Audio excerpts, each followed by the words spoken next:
Behind the neat hedges and picture-perfect facades of Willow Creek Lane, 12-year-old Lucas Carter stared out his bedroom window. The soft hum of cicadas mingling with the faint arguments that had become the soundtrack of his nights.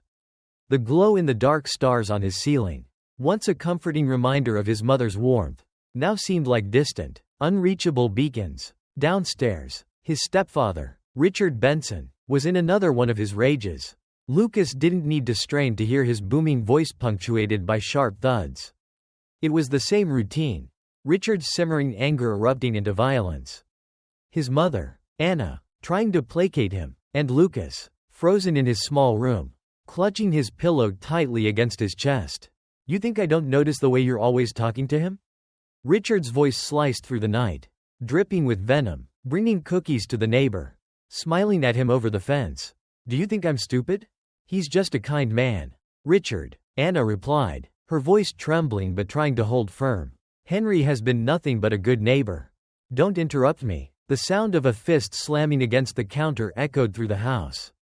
And Lucas flinched instinctively. He squeezed his eyes shut, willing the night to swallow the noise. But it was no use. Richard's tirade continued, laced with threats disguised as concerns for the family. Anna's responses were measured, her voice soft and pleading, a tone Lucas had come to resent for its helplessness. Eventually, like always, the storm abated, silence fell over the house. But it wasn't the kind of silence that brought peace, it was heavy, stifling, and crackled with unspoken fears. Sunlight filtered through Lucas's window the next morning, cutting through the remnants of the night's dread. His alarm buzzed, pulling him reluctantly out of bed. He dressed quickly, choosing plain jeans and a t-shirt that wouldn't draw attention. In the kitchen, Anna was making pancakes, her movements slow and deliberate. The bruises on her wrists peeked out from under her sleeves, stark against her pale skin. "Morning, sweetheart," she said, forcing a smile as she set a plate in front of him. "Did you sleep okay?" Lucas nodded, the lie slipping out automatically. "Yeah, Mom." Richard entered the kitchen, his imposing frame filling the doorway. To outsiders, Richard was the epitome of success, a businessman with a charming smile and a sharp suit. But Lucas knew better. He'd seen the way Richard's smile twisted when no one was looking. "Morning," Richard said, grabbing the coffee Anna placed in front of him. His tone was casual, but his gaze lingered on her longer than necessary, his eyes flicking to her sleeves. "Any plans today?" Richard asked, his words more of a command than a question. "Just school," Lucas mumbled, keeping his gaze down. Richard grunted, returning to his newspaper. Lucas ate in silence, his mother's forced cheer doing little to mask the tension. Every movement, every sound in the kitchen felt choreographed, as though one wrong step could ignite another fire. At school, Lucas found it impossible to concentrate. Mrs. Thompson's lesson faded into the background as he stared out the window. His thoughts tangled with worry. Was his mother okay? Would Richard come home early, looking for another excuse to unleash his anger? "Lucas," Mrs. Thompson's gentle voice broke through his thoughts. The classroom was empty, the bell having rung while Lucas was lost in his mind. "Is everything all right?" "Yeah," Lucas mumbled, hurriedly gathering his books. "I'm fine. You know you can talk to me if you need to," she said, her kind eyes filled with concern. Lucas nodded quickly, avoiding her gaze as he slipped out of the room. Her words echoed in his mind, but the truth felt too heavy to share. The walk home took him past Henry Adams' house. The cheerful blue house with its neatly tended garden had always been a safe haven. Henry, with his weathered face and warm smile, had been a constant presence, inviting Lucas to help with small projects or sharing stories about his life. But now, the house was empty. Police tape fluttered in the breeze near the side gate, a stark reminder of the tragedy that had stolen Henry from their lives. Lucas overheard the neighbors whispering as he passed. "They're saying it wasn't natural causes," said Mrs. Carter, shaking her head. "Signs of a struggle," Mr. Rodriguez replied, his voice low. "But you know how it is. Someone's pulling strings to keep things quiet." The words settled heavily in Lucas's chest. He quickened his pace, the weight of unspoken truths gnawing at him. That night, Lucas lay in bed, staring at the stars on his ceiling. He remembered Henry's warm laugh and the quiet kindness that had made him a refuge in a world of fear. His mind raced with questions. What had happened to Henry? And why did the mention of Richard always make him tense in the days leading up to his death? The sounds of Richard pacing in the backyard broke Lucas's thoughts. He crept to his window and watched as Richard emerged from the shed. His clothes dusted with dirt and his expression tight with fury. What was he hiding? Lucas woke early the next morning. The image of Richard's shadowy figure leaving the shed etched in his mind. The tension in the house felt thicker than usual, as though even the walls were holding their breath. Richard sat at the kitchen table, his eyes fixed on his coffee, but his jaw was clenched tight. Anna moved cautiously, setting a plate of eggs and toast in front of him. Lucas has a field trip next week. Anna ventured softly, her tone careful. To the science museum. I thought maybe he could go. Richard didn't look up. A field trip? You think we're made of money? It's only $20, Anna said, her voice trembling slightly. I can use my tips. The plate in Richard's hand smashed against the wall, silencing her mid-sentence. I said no, he roared, his voice echoing through the kitchen. Clean it up, both of you. Lucas froze, his heart hammering in his chest. Anna bent down without a word, picking up the shattered pieces of ceramic as Richard stormed out. The sound of the front door slamming reverberated through the house. Mom, Lucas started, his voice shaky. Anna pulled him into a tight hug, her tears dampening his hair. I'm so sorry, sweetheart, I'm so sorry. The school day dragged on, Lucas's mind too preoccupied to focus. At lunch, he sat alone, replaying the events of the morning in his head. Why had Richard become even more volatile? What was he hiding in that shed? When the final bell rang, Lucas walked home slowly, dreading the silence that awaited him. Passing Henry Adams' house, he noticed something unusual. A corner of an envelope sticking out from under a flower pot near the porch. He glanced around nervously before stepping onto the porch to retrieve it. The envelope was worn, Henry's name scrawled on the front in neat handwriting. Inside, Lucas found a single sheet of paper with a hurried note. If anything happens to me, the truth is in the shed. Keep it safe. Lucas's stomach twisted. The shed. Henry had known something dangerous. Clutching the note tightly, he hurried home, his mind racing. That night, after Richard had retreated to his study with a glass of whiskey, Lucas crept down the stairs. Anna was already asleep, a sleeping pill bottle on her nightstand. Lucas slipped on his sneakers and headed for the backyard. Flashlight in hand, the shed loomed in the moonlight, its padlock glinting ominously. Lucas had seen Richard enter the combination before. Right 3 times to 15. Left twice to 27. Right once to 9. His hands shook as he entered the numbers. The lock clicking open with a dull snap. The inside of the shed smelled metallic and sharp, like old tools and something darker. Lucas swept the flashlight beam across the cluttered space. At first glance, everything seemed normal. Garden tools, cans of paint, and an old workbench. But his eyes caught a corner of a tarp poking out from behind the bench. Pulling the tarp back, Lucas froze. A duffel bag lay beneath, partially unzipped to reveal its contents. A shirt stained dark with what could only be blood. A crowbar with similar stains. And a pair of gloves crusted with dried brown spots. Lucas's breath came in shallow gasps.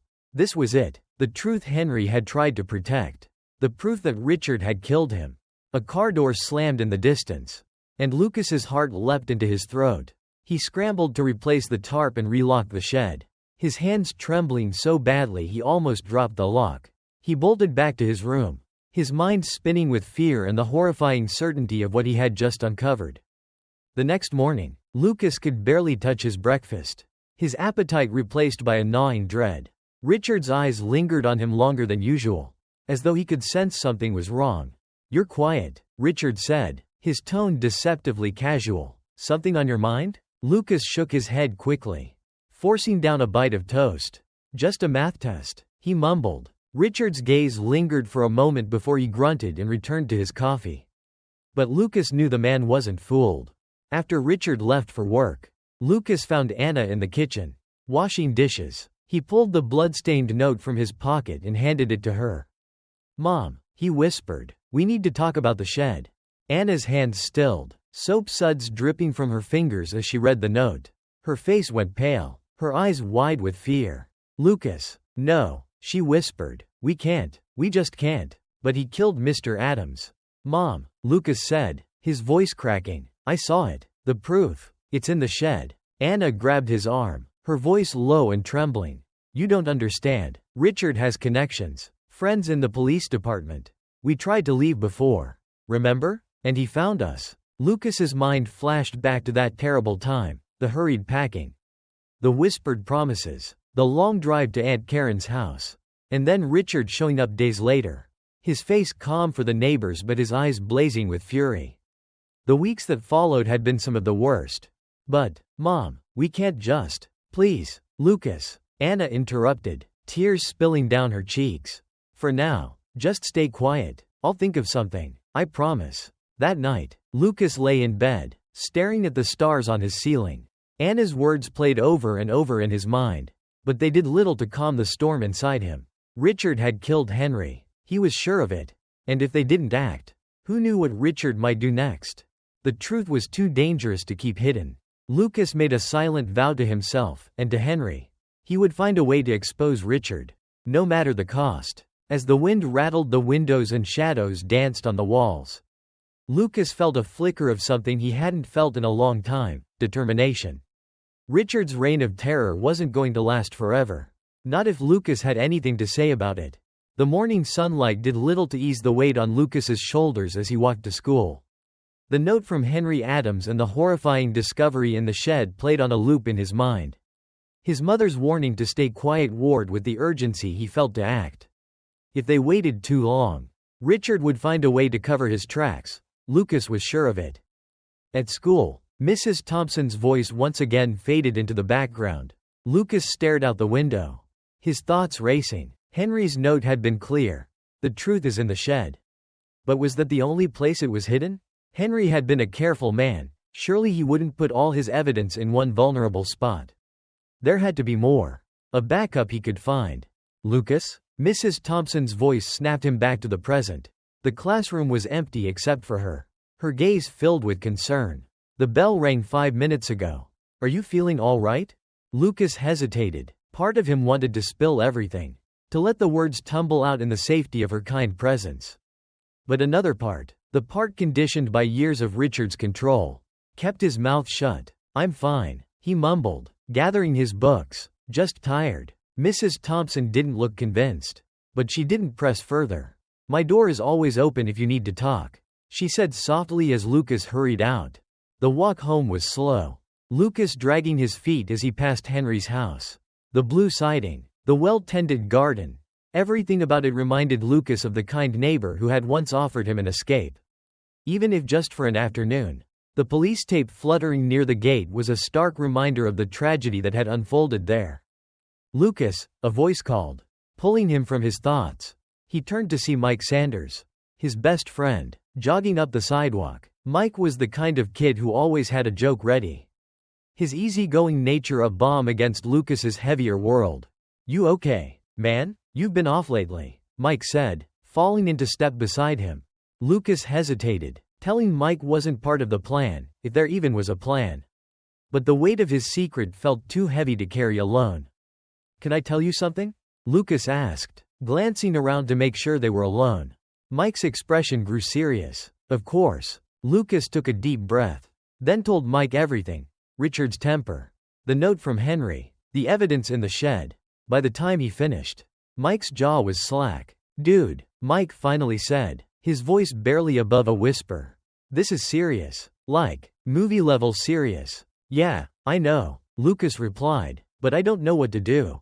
If I tell anyone, Richard will find out, and then, he can't hurt you if he's in jail. Mike said firmly. We just have to get enough proof that no one can ignore it. Lucas nodded, feeling a small spark of hope. With Mike's help, maybe they could find a way to bring Richard down.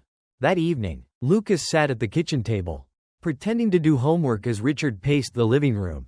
Anna was in the kitchen, her movements careful and quiet as she prepared dinner. Lucas's heart pounded as he debated his next move. He needed more evidence, something concrete to tie Richard to Henry's death. The shed was too risky now. But maybe there was something else. Mom, Lucas said suddenly, breaking the heavy silence. Did Mr. Adams ever give you anything? Like papers or, I don't know, anything weird? Anna stiffened, her hands pausing mid-chop. Why do you ask? I don't know. I feel like he was trying to tell us something before he. Lucas trailed off, unsure how much to say. Anna's face softened, and she sat down beside him. There was one time, she admitted, a few days before he died. Henry gave me an envelope. He said it was important. But Richard came home early. And I didn't get a chance to look at it. I hid it in the laundry room.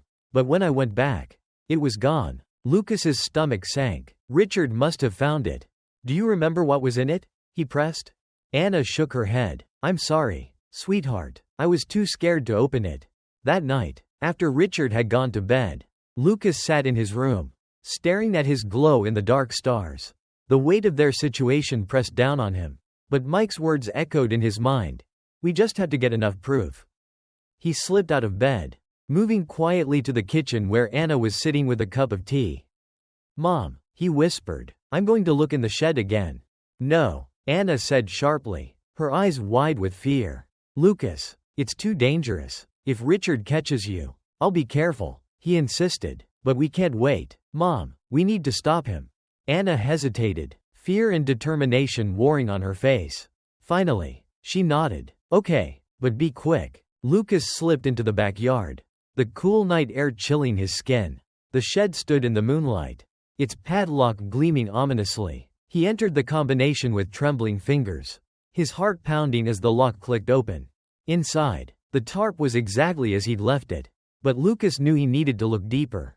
He rummaged through the shelves and drawers, his flashlight catching a glint of metal in a toolbox. Beneath the tools lay a folded piece of paper, yellowed and creased. Lucas unfolded it, his eyes scanning the faded words. It was a handwritten note, but not from Henry. This one was from Richard. It detailed payments, dates, and threats, all directed at keeping someone silent. A car door slammed outside, and Lucas froze. He shoved the paper into his pocket and quickly replaced everything, locking the shed just as Richard's heavy footsteps approached. What are you doing out here? Richard growled, his eyes narrowing. I couldn't sleep. Lucas stammered. I just wanted some air. Richard studied him for a long moment before nodding. Get back inside, now. Lucas obeyed, his heart pounding as he climbed the stairs to his room. The note in his pocket burned like a brand, its contents a mix of fear and hope. He had another piece of the puzzle, but at what cost? Lucas barely slept that night, his mind buzzing with the implications of the note he had found in the shed. The faded paper felt heavier than it should have, its words etched in his memory, dates, payments, and veiled threats, all pointing toward a conspiracy tied to Henry's death. It wasn't enough to prove Richard's guilt in court, but it was another step closer to the truth. The next morning, Lucas showed the note to Mike Sanders during lunch at school. They sat at their usual spot under the big oak tree, their voices hushed. This is huge, Mike whispered, scanning the paper, but it's also vague. Dates and payments could mean anything unless we know who they're about. I know, Lucas said, frustration creeping into his voice. But I'm sure it connects to Henry. Maybe Richard paid someone to, you know. Mike nodded grimly. We need more, something undeniable. Lucas glanced around to make sure no one was listening. I think Henry left something else. Something bigger. He told my mom he had insurance. What if it's still out there? Mike grinned. Then we just need to find it before Richard does. That evening, Lucas sat with Anna at the kitchen table. Richard had gone out, his frequent business trips becoming more erratic in recent weeks. Anna was folding laundry, her hands trembling slightly with every motion. Mom, Lucas began cautiously, do you think Henry might have left something else? Like, more evidence? Anna's brow furrowed, her movements slowing. I don't know, she admitted. He was always careful, always thinking ahead. If he did, he wouldn't have put it anywhere obvious. Lucas hesitated, then pulled out the note he had found in the shed. Anna's eyes widened as she read it, her face pale. This, she began, her voice trembling. This is dangerous. Lucas, if Richard knows you found this. He won't, Lucas said quickly. But, Mom, this proves he's paying people off. It's not enough, but it's something. Anna stared at the paper for a long moment before nodding. Henry had a safe, she said finally, in his house. He never told me where. But he mentioned it once when we were talking about keeping important things secure. Lucas felt a jolt of hope. Do you think it's still there? It might be, Anna said. But Lucas, the police already searched his house. If they didn't find it, it might not even exist. We have to try, Lucas said, determination burning in his eyes. The next day after school, Lucas and Mike biked to Henry Adams' house. The blue house sat quietly at the edge of the neighborhood, its windows dark and its garden untended. Police tape still fluttered in the breeze. But the patrols had stopped weeks ago. This feels wrong, Mike said, glancing around nervously. It's the only way, Lucas replied. If there's something in there, we have to find it before Richard does. They slipped through the side gate, avoiding the prying eyes of nosy neighbors. The back door was locked, but Lucas had seen Henry's spare key before, hidden under a loose brick in the garden wall. Sure enough, the key was still there, dusty and forgotten. Inside, the house felt frozen in time. The furniture was undisturbed, and a faint scent of Henry's cologne lingered in the air. Lucas swallowed the lump in his throat, memories of the kind neighbor flashing through his mind.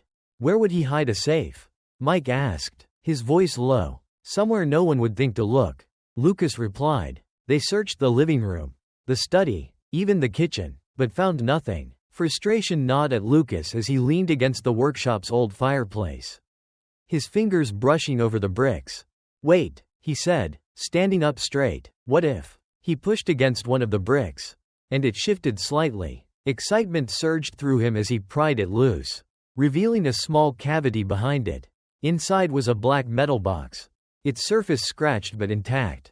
Got it, Lucas breathed, pulling the box out. The box was locked, but Mike found a screwdriver in the workshop, and together they pried it open. Inside were several neatly folded papers, a USB drive, and a small leather-bound journal. Lucas opened the journal, his heart racing. It's all here, he whispered. Dates, names, payments, everything. The journal detailed years of Richard's illegal dealings, money laundering, bribes, and even threats. One entry, dated just weeks before Henry's death, caught Lucas's eye. Confronted Benson today. Told him I know about the missing money and the offshore accounts. He tried to intimidate me, but I've seen his type before. I've hidden copies of everything. If he comes after me, the truth will come out. Lucas closed the journal, his hands trembling. This is it, he said. This is what he died protecting. Mike nodded, his expression grim. We have to get this to the police. Right now. As they prepared to leave, headlights swept across the driveway. Lucas froze, peeking through the curtains to see Richard's truck pulling up. He's here, Lucas whispered, panic gripping him. Mike grabbed the box. We have to hide. They ducked behind the couch as Richard entered the house, his heavy footsteps echoing. Lucas held his breath, his heart pounding in his ears. Where is it? Richard muttered, his voice low and angry. He moved through the house, opening drawers and cabinets, searching for something. Lucas clutched the journal tightly, praying Richard wouldn't find them.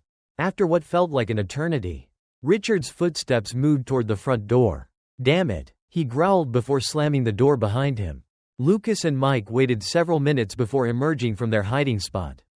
That was too close, Mike said, his face pale. Lucas nodded, his hands still shaking. Let's get out of here.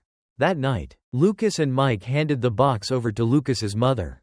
Anna's eyes filled with tears as she flipped through the journal. This is enough, she said. We can finally stop him. Anna called Detective Morgan, a trusted officer she had connected with during her attempts to report Richard's abuse.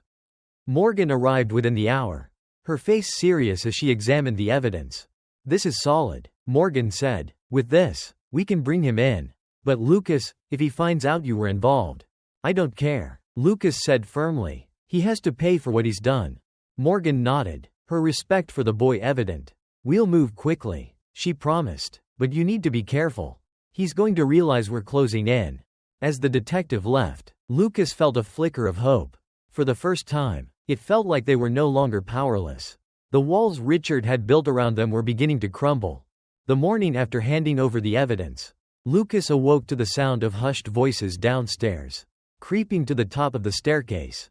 He could hear Detective Morgan's calm, professional tone and his mother's anxious replies.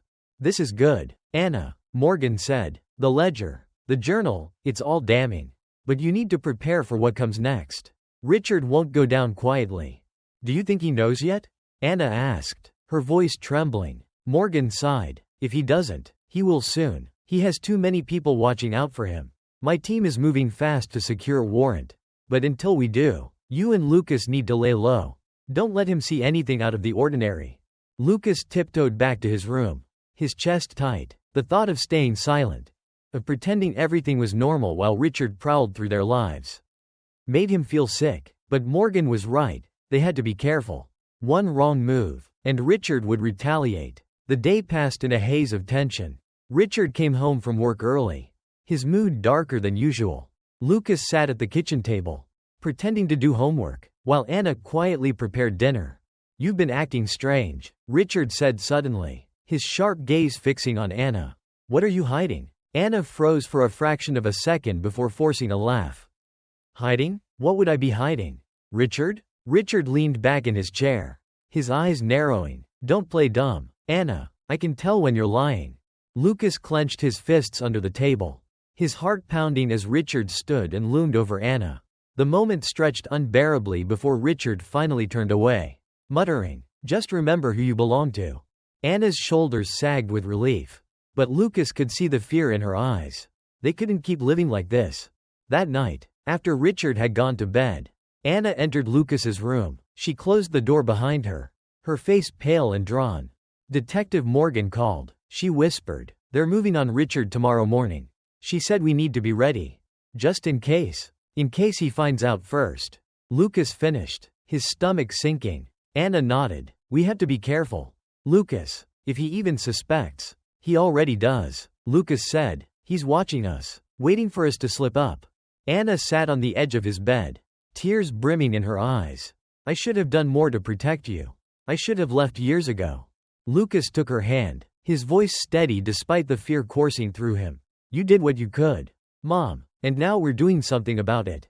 Together." The next morning dawned gray and cold. Lucas and Anna went about their routines with painstaking care, pretending everything was normal. Lucas packed his school bag, but his mind was elsewhere, running through all the ways the day could go wrong.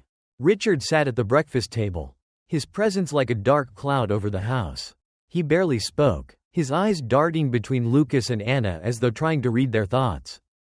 "I'll be late tonight," he said abruptly, standing and grabbing his jacket. "Don't wait up." Lucas watched him leave, his gut churning. He glanced at Anna, who was staring out the window with a worried expression. "You think he knows?" Lucas asked. Anna nodded slowly. "He's planning something. I can feel it." By the time Richard returned that evening, Lucas and Anna were on edge.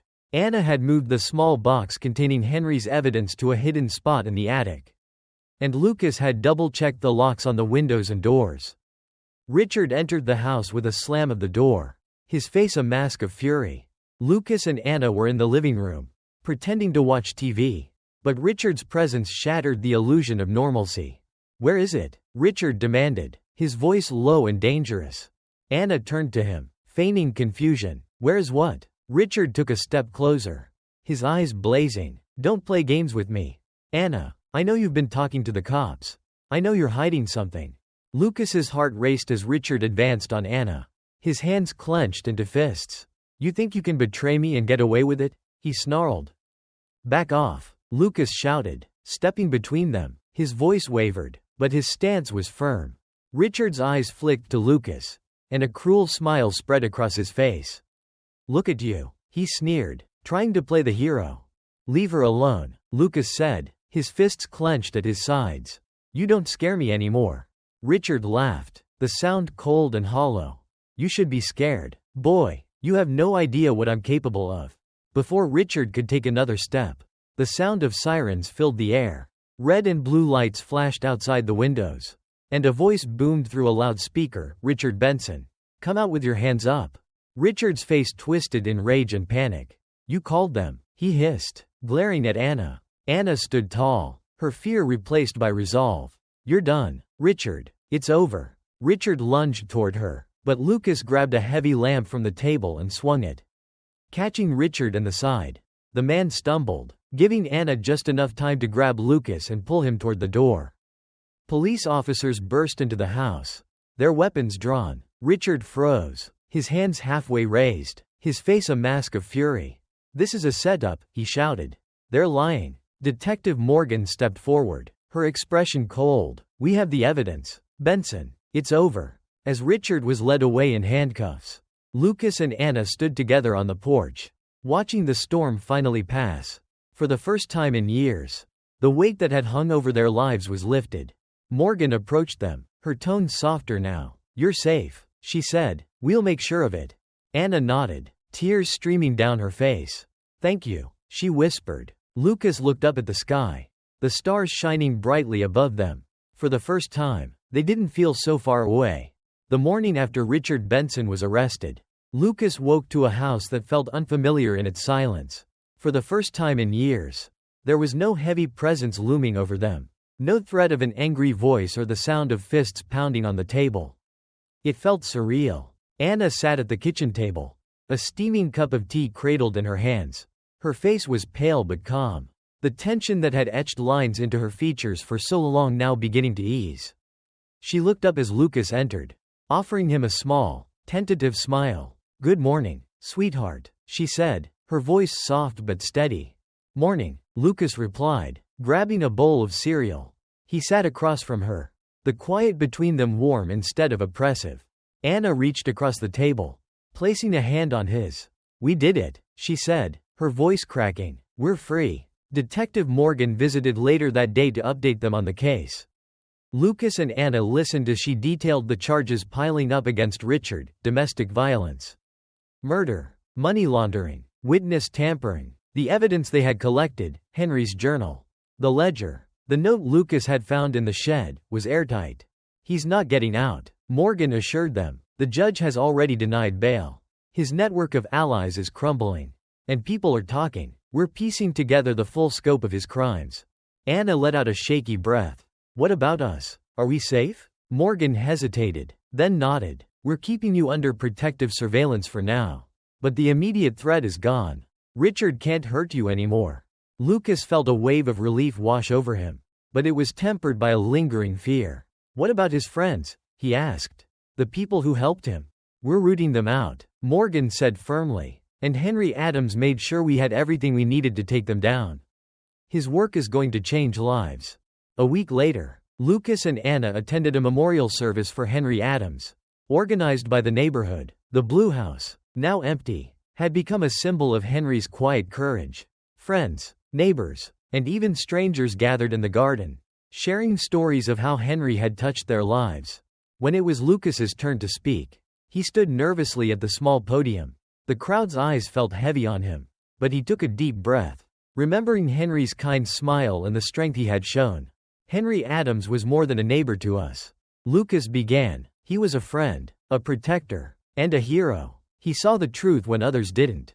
And he fought for what was right, even when it was dangerous. He gave everything to help us. And because of him, we're free." Lucas's voice wavered as he finished. "We'll never forget what he did for us. And we'll make sure his courage wasn't in vain." The crowd erupted in applause, tears glistening in many eyes. As Lucas stepped down, Anna hugged him tightly. "He would have been so proud of you," she whispered. The days that followed were a whirlwind of change. With the shed where Richard had hidden his secrets demolished, Lucas and Anna began planting a garden in its place.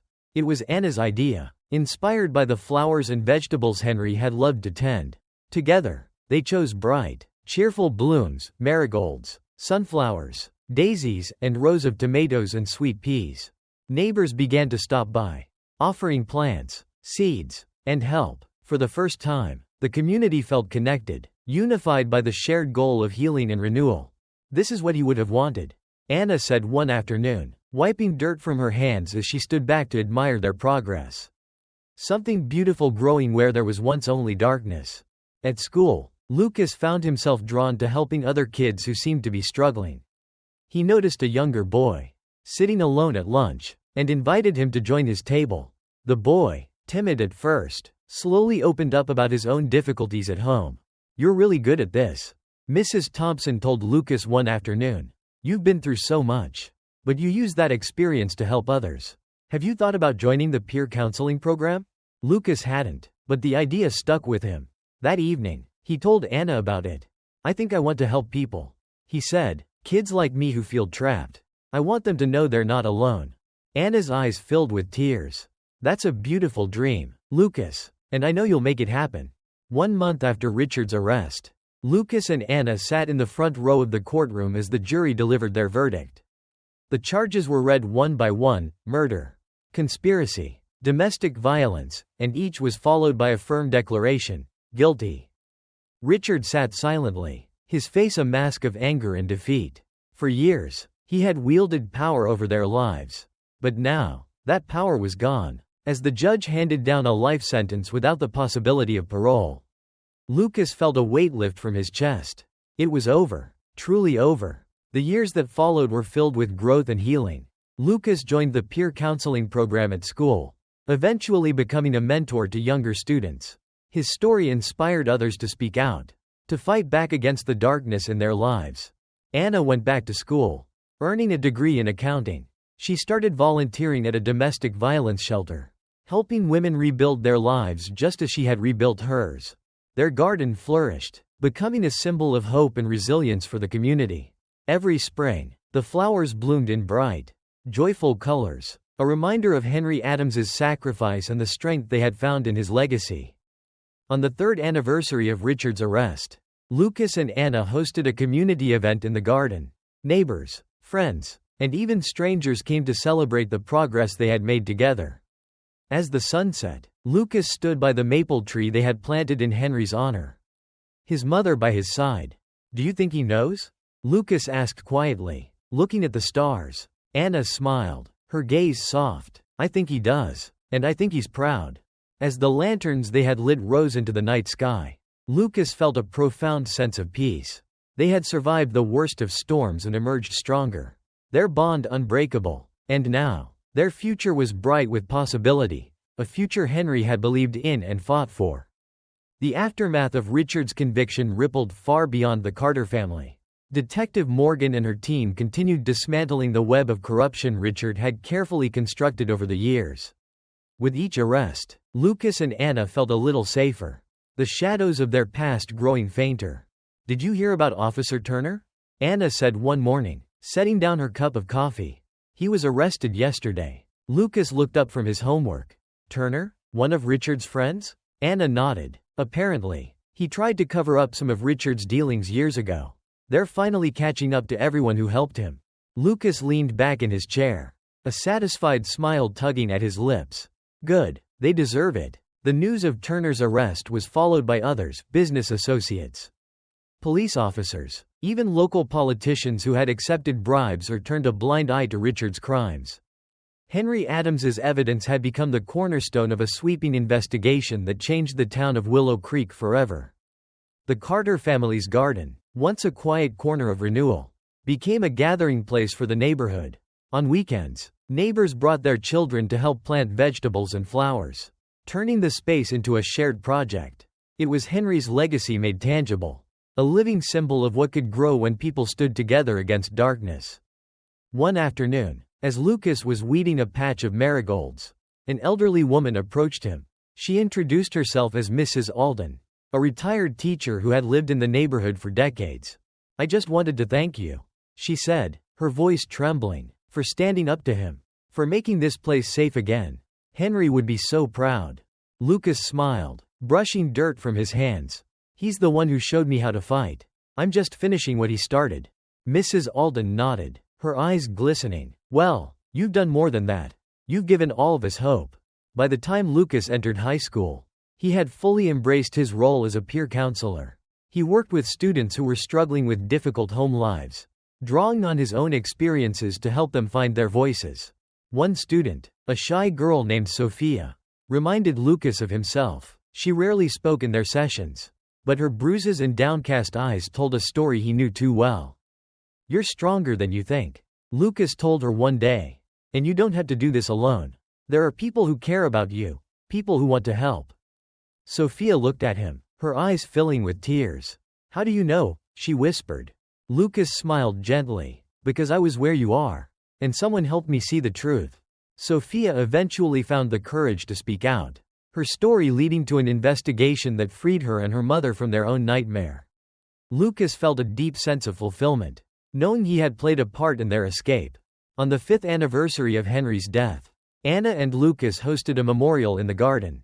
By now, the space had grown into a vibrant sanctuary of life, bursting with flowers, vegetables, and a towering maple tree that cast dappled shadows over the crowd.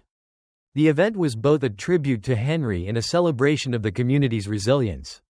Neighbors shared stories of their own struggles and triumphs, each one a testament to the strength that had grown out of tragedy.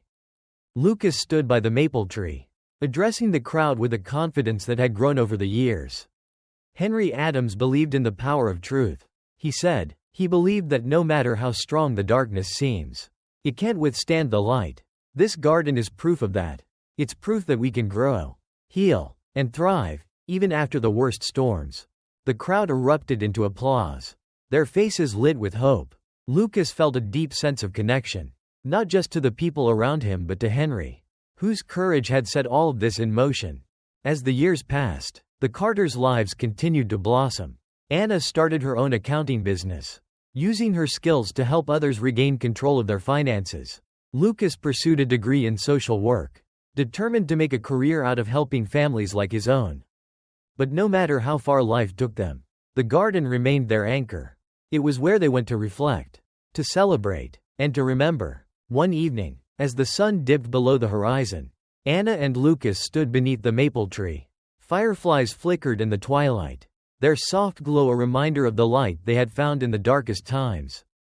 "Do you think he knows how much he meant to us?" Lucas asked, his gaze fixed on the tree's sturdy trunk. Anna smiled, her eyes shining with emotion. "I think he does. And I think he'd be proud of the man you've become." Lucas looked at his mother, his heart swelling with gratitude. "We did it, Mom," he said. "We're free." Anna pulled him into a hug, the strength of their bond unspoken but deeply felt. As the stars emerged overhead, they stood together, their love and resilience a testament to the power of truth, courage, and hope. Years later, Lucas returned to Willow Creek as a guest speaker at a community event. The garden, now a thriving centerpiece of the neighborhood, had been renamed Henry's Haven in honor of the man who had inspired its creation. Standing before a crowd of new faces and old friends, Lucas shared the story of Henry Adams's courage and the lessons he had taught them all. Henry believed that even the smallest acts of kindness and bravery can spark change. Lucas said, "He showed us that standing up for what's right matters, even when it feels impossible. And because of him, we found the strength to fight and to heal." As the audience applauded, Lucas felt a sense of peace he hadn't known as a boy. The pain of the past hadn't disappeared, but it had been transformed into something beautiful, something that would continue to grow. Just like the garden Henry had inspired,